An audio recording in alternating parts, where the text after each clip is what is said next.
A Family Hanukkah. A Family Hanukkah.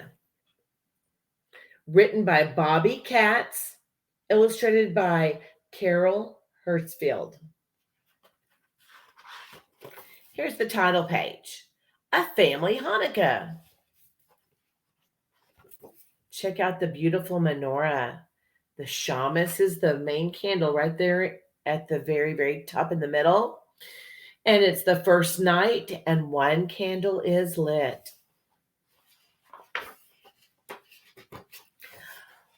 Look at the colors.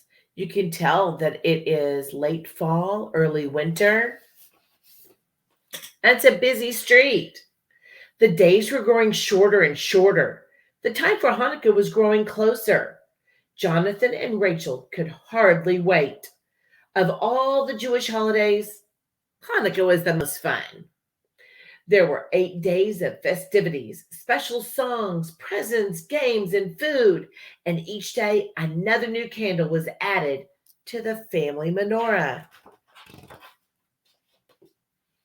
The whole family always celebrated the first night of Hanukkah at Grandma and Grandpa's big old house. With so many relatives, it wasn't easy to find presents for everyone. Let's make a list, said Rachel. It's like a game to think of something little and nice, something each person is going to really like.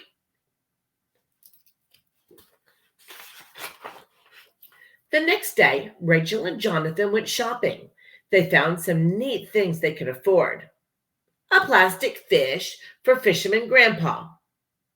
Flower seeds for Aunt Liz and Uncle Bob. A bookmark for Dad and a nifty pincushion for Mom. But there were other things on their list that cost more than they had expected. So they started making gifts, chocolate molds on sticks, and masks for their cousins, and a beanbag bunny for the baby. By pressing cloves into an orange, they made a spicy smelling pomander for Grandma to hang in her closet on a ribbon. It's going to make her clothes smell really good. At last, the day came that would end with the beginning of Hanukkah. Dressed in their best, the kids and their parents piled into the car for the ride to Grandma and Grandpa's house in the country. The countryside looked faded and frozen under a pale sky, but inside the car, their spirits were warm and bright.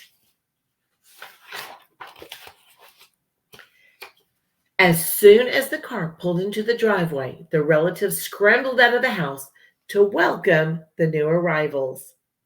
After giving hugs and kisses to the grown-ups, all of the children, except for the baby, who was tucked in for a nap, went for a walk in the park with Grandpa. How come all of you kids are visiting us today? Teased Grandpa as they tramped through a carpet of crunchy brown leaves.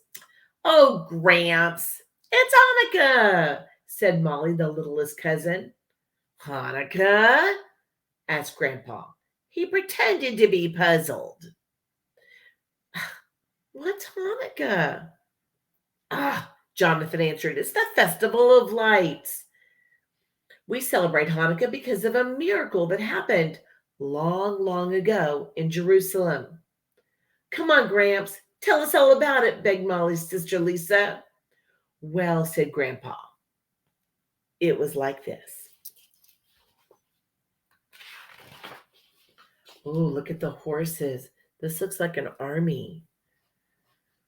The mighty Syrian army had conquered little Judea. Their king, Antiochus, had ordered idols and Greek gods to be placed in the holy temple. The Jews refused to worship the statues, but there was no way they could stop the Syrian soldiers from taking over the temple and sacrificing pigs and chickens to their idols. Meanwhile, the Jews were forbidden to worship God anywhere. The punishment for disobeying was death.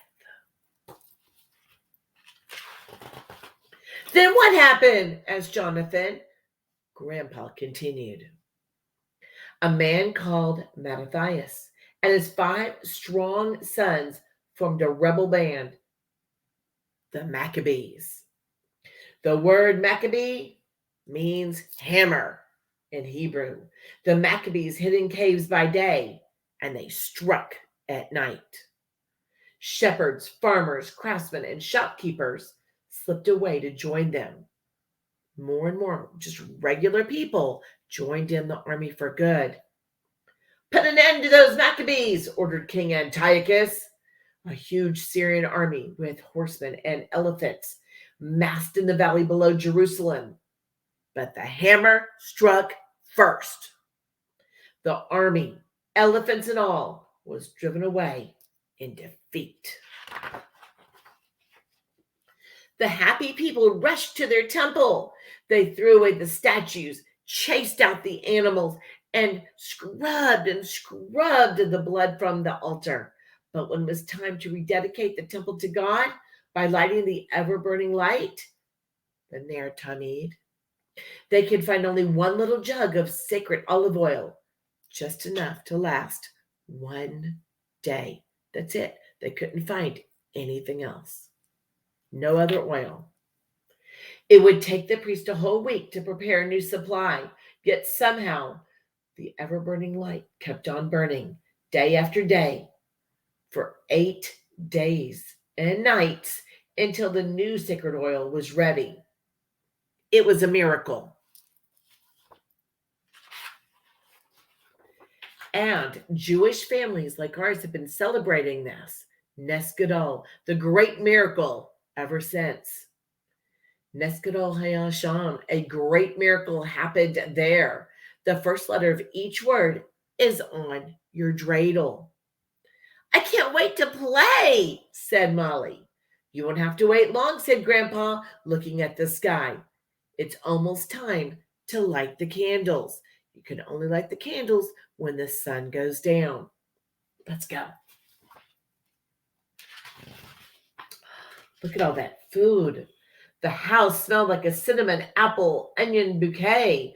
While each of the visiting relatives had brought a part of the meal, Grandma herself always made the traditional Hanukkah foods: pot roast, applesauce, and of course, latkes. Latkes are crispy potato pancakes, and Grandma's were perfect. At sunset, everyone joined Grandpa in singing the prayer as he lit the shamas, or the caretaker candle, and then used it to light the first candle in the menorah. Baby Emma banged her spoon with joy as the family sang Rock of Ages. Next, the delicious meal began. The latkes kept disappearing, but Grandma piled more and more on the platter. Oh, I can't eat another bite, said Rachel, and neither could anyone else. As soon as the table was cleared, kitchen was cleaned, it was time to exchange presents. There were lots of little surprises, but all the kids were most delighted by something that was not a surprise. Hanukkah Gelt, those little chocolate candies wrapped, and they looked like gold coins. The chocolate money was wrapped so pretty, and it's a reminder of the days when Jews were not allowed to worship God. Supposedly, they fooled the Syrians by gathering in small groups and pretending to gamble by tossing some coins on the ground and spinning a top called the dreidel.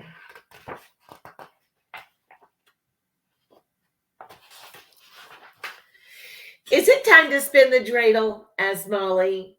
Well, there was a chorus of yes, yes, yes. Around and around spun the dreidel as each person took a turn, winning, losing, or keeping, according to how the dreidel landed. Before long, a very happy but very tired Molly had a big pile of nuts right in front of her. She looks like a winner to me. The candles in the menorah burned lower as the family wished each other a happy holiday and left for their own homes. The candles were still burning low. You don't ever burn them out. You don't ever blow them out. The first night of Hanukkah was ending, but there were 7 more days to come. Each night, another candle would be added to the menorah until 8 candles burned in one bright row with the shamas burning above it.